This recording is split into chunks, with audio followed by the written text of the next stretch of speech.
Buenas noches. Perdona, que se me ha hecho un poquito tarde, joder. Soy Serafín. Ya creíamos que no venía. ¿Trae el dinero? Sí, hombre. ¿Cómo no? Un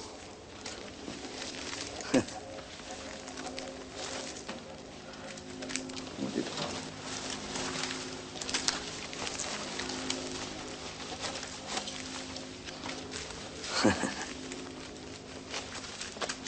Vaya, con todo. No se preocupe y siéntese, por favor. Muy bien, muchas gracias. Muy bien, señores, las cantidades son correctas. Cada uno aporta 15 millones y hay un porcentaje para la casa. Es decir, el ganador se lleva 60 millones. ¿Conoce las reglas? ¿Quién no conoce la tortilla rusa? Alem, por favor. Bien. En el plato de la derecha tenemos un ejemplar de la deliciosa seta amanita cesárea o yema de huevo. Y en la izquierda tenemos 4 ejemplares de la amanita faloides o cicuta verde, mortal de necesidad. Ahora voy a elaborar 5 tortillas, una con la cesárea y 4 con la amanita faloides, que ustedes van a degustar voluntariamente. Buen apetito. Bienvenidos a una nueva entrega de Clases Flipadas de Biología. Hoy hemos comenzado con un pequeño extracto de la película de 1997, Airbag. Si queréis saber cómo termina, me temo que vais a tener que buscaros la película y ver lo que sucede después de esta ronda de tortilla rusa. Pero en el resto del vídeo, lo que sí os puedo prometer es que vamos a hablar de setas. De setas venenosas, de setas útiles, bueno, en fin, de setas al fin y al cabo. Vamos a comenzar.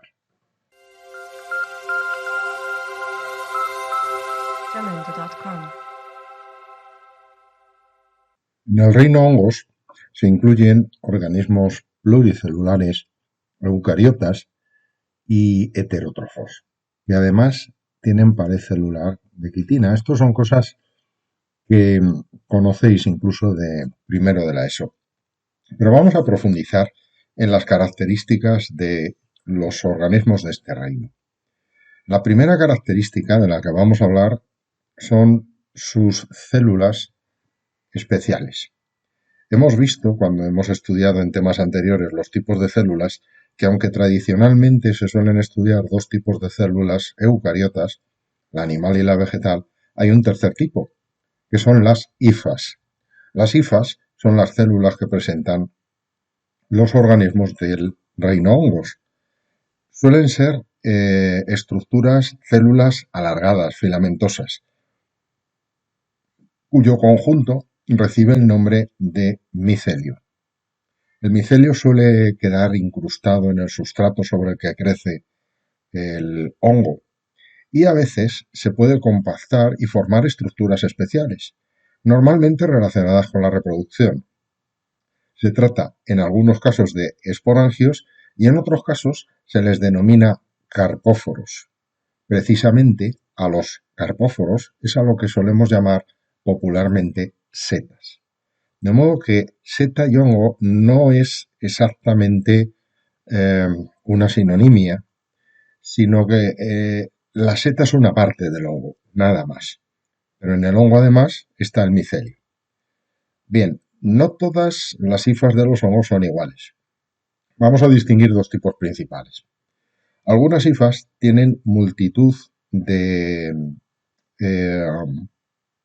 núcleos repartidos por el filamento. Los filamentos no tienen ningún tipo de tabique, de modo que en realidad están formados por la división de múltiples células que en realidad no se han tabicado. Ese tipo de hifas se llaman hifas sifonales o cenocíticas. Por el contrario, hay otras hifas que sí que tienen tabiques y entonces quedan separados con 1 o 2 núcleos a lo sumo. Ese tipo de hifas se llaman hifas tabicadas o septadas. Se llaman así porque precisamente la división entre las hifas vecinas recibe el nombre de tabique o septo. La segunda característica es una característica de tipo químico y hace alusión a los polisacáridos que presentan los hongos. Presentan 2 polisacáridos característicos. Uno es la quitina. La quitina se encuentra en las paredes celulares de los hongos y eso los hace exclusivos. Cualquier otro ser vivo que tenga pared celular no la tiene de quitina, la puede tener de celulosa o de peptidoglucano, como hemos visto, pero no de quitina. Precisamente este es el motivo por el cual las hifas son incapaces de fagocitar. No pueden emitir pseudópodos, no pueden deformar su contorno para atrapar partículas alimenticias o otros seres vivos. Motivo por el cual vamos a ver que tienen que expulsar enzimas digestivas al exterior y que la digestión de la materia de la que se van a alimentar se produzca fuera de sus estructuras. Bien, por otra parte, tienen otro polisacárido, en este caso un polisacárido de reserva, que es el glucógeno. Esto aproxima a los hongos a los animales. Los animales también tienen glucógeno como polisacárido de reserva. Lo que no tienen es almidón, como los vegetales, como las plantas. Y esto nos lleva a la tercera de las características de los hongos, que es su forma de nutrición. Son heterótrofos, es decir, su forma de nutrición es la heterotrofía. Tienen que conseguir alimentos ya elaborados, es decir, materia orgánica ya formada procedente de otros seres vivos. Como os he dicho antes, la heterotrofía de los hongos se produce por absorción externa, o sea, la digestión ocurre fuera de las células fúngicas. Y se pueden dar 4 modalidades. Bueno, realmente son 3 modalidades. Algunos son saprobios, es decir, se alimentan de materia orgánica en descomposición. Eso quiere decir que aprovechan cadáveres, restos de otros seres vivos, madera, por ejemplo, troncos, ramas, para alimentarse de ellos. Con lo cual no causan ningún daño a ningún ser vivo, sino que simplemente se limitan a descomponer materia orgánica. Y además, desde el punto de vista ecológico, esta es una función muy importante porque están contribuyendo a reciclar la materia en el ecosistema. Sin embargo, hay otros hongos que son parásitos, es decir, se alimentan a expensas de otro ser vivo. Esto es lo que ocurre con algunos hongos que producen enfermedades o plagas. Vamos a ver algunos ejemplos, pero bueno, por citar ejemplos que van a salir después, el hongo que causa el pie de atleta, que es el Trichophyton rubrum, sería un ejemplo. Se alimenta a costa de nuestra materia orgánica y nos produce un perjuicio.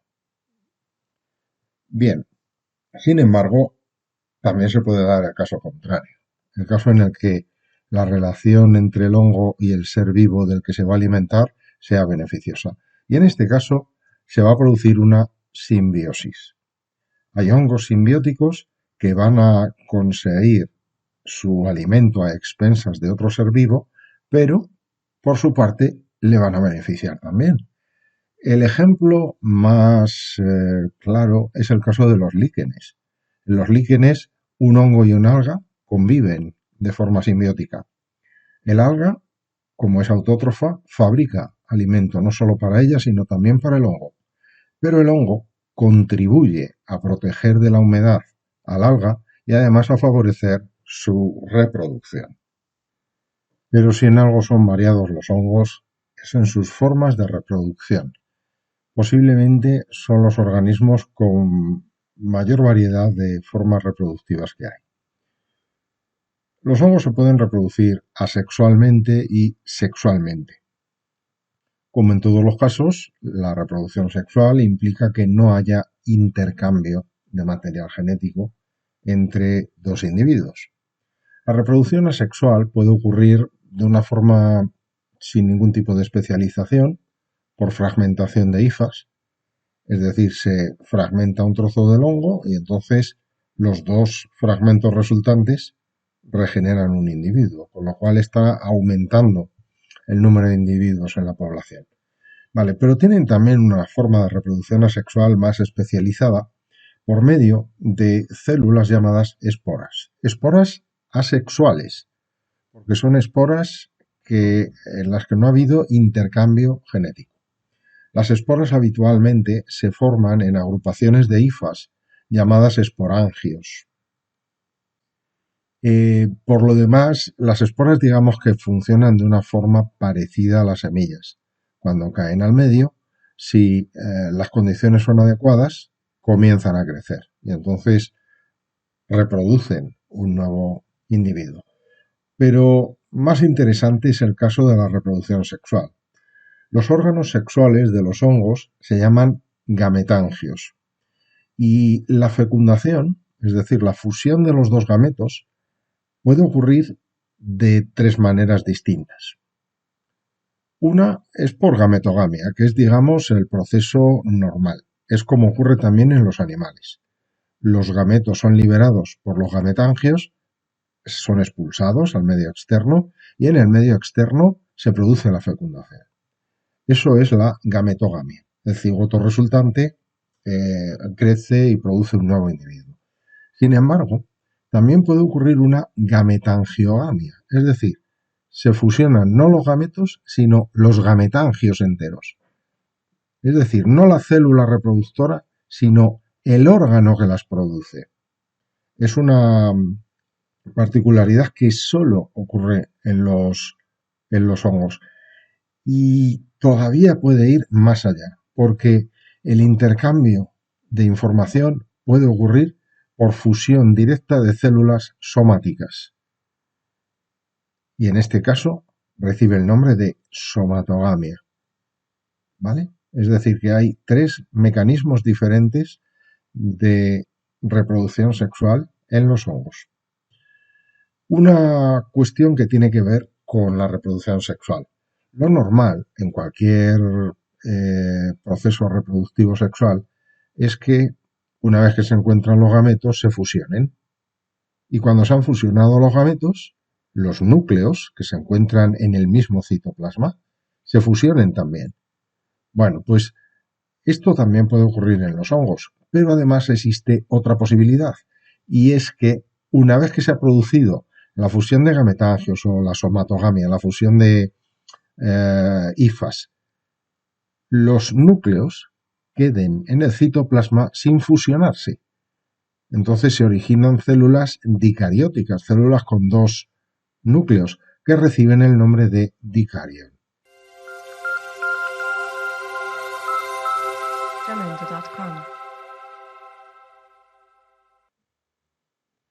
Los hongos se clasifican en 4 divisiones dependiendo de cómo sean sus hifas y de cómo sean sus esporas.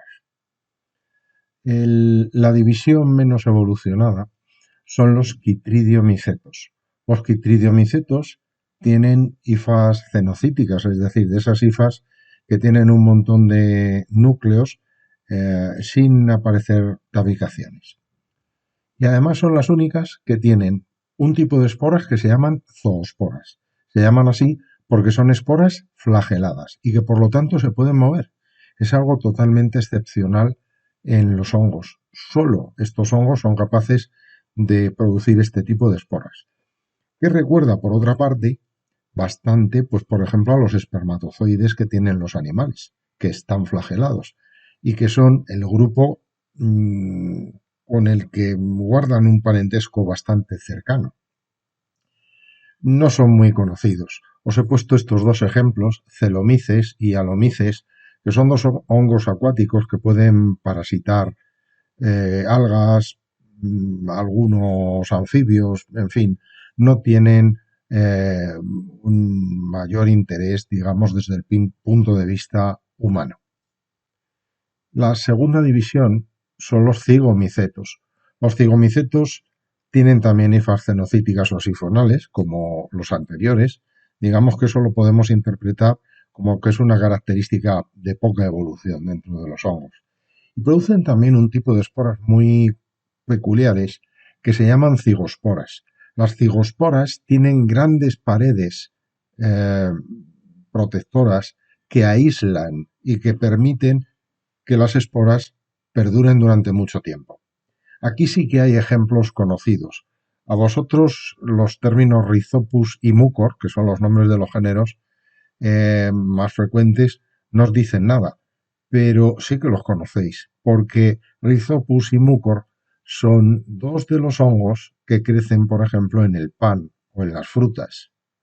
De modo que buena parte de los mohos pertenecen a esta división, los cigomicetos.